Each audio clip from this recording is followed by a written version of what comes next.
What's up, VG Divisional back? I got another video here, of course, dealing with, of course, some more news about the friggin' Fender cease-and-desist letter, and some big news just dropped. I've been seeing around here, and I got, of course, got an article here of Fender being sued by Thomann, one of the biggest, largest music retailers in the world right now. So we got this article here from Guitar World. We urge Fender to stop issuing cease and desist demands against manufacturers, distributors, and dealers, and to return to fair cooperative partnership. Thomann, the world's largest music retailer, is suing Fender over cease and desist. So this is pretty huge news. This is what I was talking about, like this whole, I'm going to sue you and stuff is going to lead to. It's just going to lead to a big old mess. Retailers are going to be upset. Buyers are going to be upset, and this is just a whole big mess that didn't need to happen. Thomann, who owns brand Harley Benton, is caught up in the Stratocaster cease and desist dispute, says it is engaging in legal action on behalf of the entire guitar industry. World's largest music retail, Thomann, is suing Fender in an extraordinary escalation of the guitar company's recent wave of cease and desists. Thomann, whose in-house guitar brand, Harley Benton, was hit by a cease and desist of its own, has become the first firm to take Fender to court in the ongoing Stratocaster copyright dispute. After careful consideration, we have decided to take legal action, a statement on the Thomann blog reads.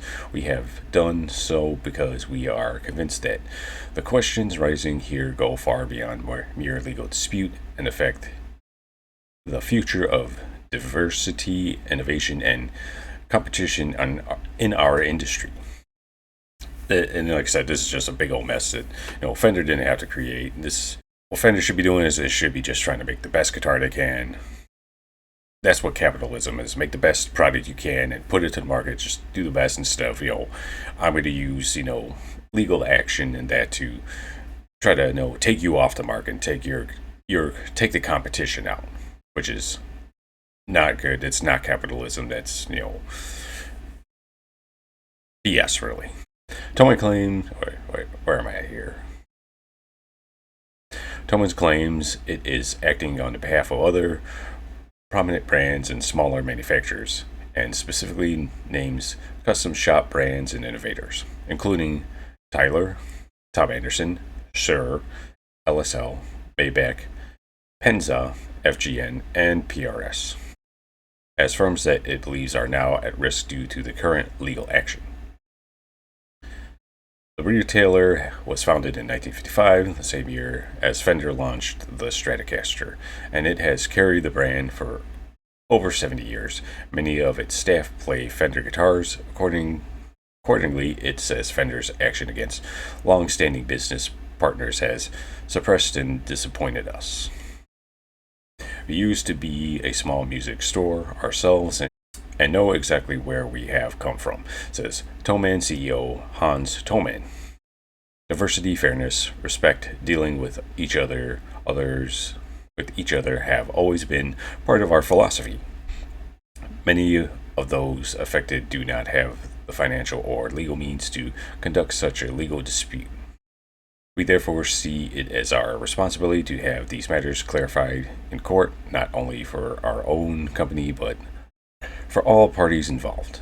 And this is really great that someone's eventually going to step up and push back. I think it's probably maybe PRS themselves, since they have they're quite a big company and they have a lot of pull themselves.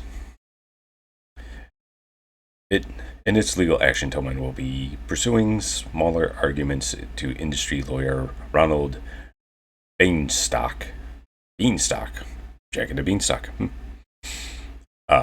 Throwing some childhood fairy tales into this was not on my bingo card. Namely, that the Stratocaster is not a copyrightable work of art, as the court of Dusseldorf has ruled. Rather, its design and subsequent success is down to ergonomics, which is what has led to the proliferation of various in its wake. Thomann concludes its statement with a direct appeal to Fender on behalf of the industry at large. The history of the Stratocaster has not been written by one company alone. It has been shaped been shaped by musicians, luthiers, developers, manufacturers around the world. Its importance from the music world also arises from the sheer number of people who built on it and developed new ideals from it. Yeah, because there's a lot of brands that are innovating a lot more than Fender, and they've contributed a lot more, and I'm sure Fender has taken from other companies too.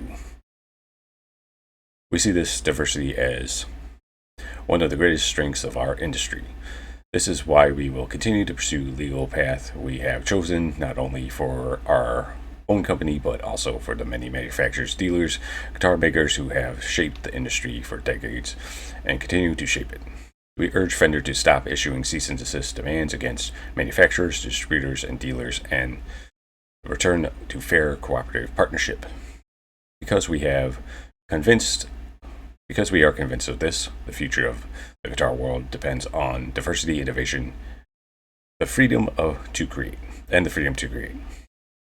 Thomann and Fender have been contacted for comment. Fender's recent legal movements stem from a default ruling issued by Regional Court of Düsseldorf in March. Has it been that long?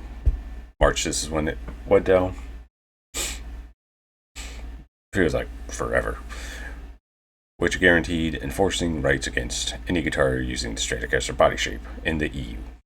Like I said in my other video too, I think a lot of people saying, "Oh, it's not a big deal because it's in Europe and it's not here in America," but that shuts down a lot of these other builders from being able to sell their product overseas. That's a whole other market that they are trying to keep them out of. In May, it issued a cease and desist letter to various firms it believes to be producing Strat copies among the family-owned LSL instruments and PRS guitars.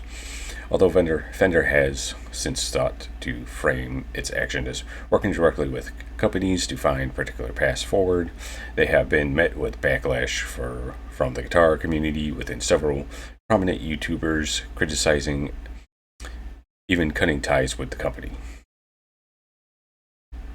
That looks like the end of the article. Yeah, it's just a big old mess now, I think. Fender just created this big old mess that then they made.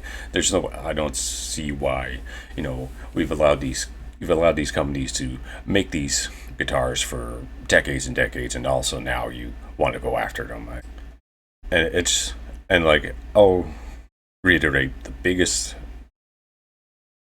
the one who's hurt most by this is Fender themselves. They're hurting their reputation, they're hurting their brand name, they're turning players off to wanting to buy their guitars and work with them. It's just all around bad. This is not how this industry and guitar players like to feel about, companies. They want to just play the best guitars that they can. And that's what Fender needs to start doing again, and stop acting like just a big, faceless corporation like Walmart or anything other, cereal companies and things like that. And they need to start acting like a guitar company again. So I don't know what you guys think. Let me know, like and comment, and I'll see y'all later, and keep on playing.